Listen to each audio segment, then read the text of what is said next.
Kasabay ng utos ni Pangulong Ferdinand R. Marcos Jr. na tuluyang iban ang pogo sa bansa, ibinahagi ng Presidential Anti-Organized Crime Commission o PAOK ang mga napagtagumpayan nila sa nakaraang taon. Sa panayam kay PAOK Executive Director Undersecretary Gilbert Cruz, sa programang Bagong Pilipinas ngayon, nasa 80% na ng pogo ang naipasara at napatigil ng kanilang komisyon.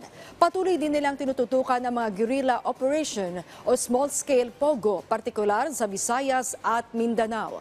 Binanggit din ni Yusek Cruz na malaking tulong ang koordinasyon ng DILG sa mga lokal na pamahalaan para tiyaking wala ng operasyon ng pogo.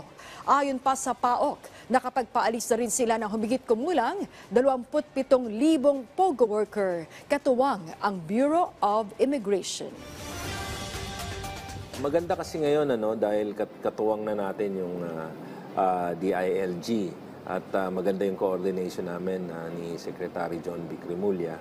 And of course yung DOJ kasi sila yung tumutulong sa amin sa pagpapile ng kaso. Kasi wala na ho talagang binigyan ng permit ang ating PAGCOR at ang directive po ng ating butihing SILG, John B. Cremulya, ay wala na pong i-renew ng mga permits. Ang local government units po, hindi na ho sila pwede mag-renew ng mga permits. Lalong-lalo na po yung sa mga pinagdudadahan po ng mga Pogo Hubs.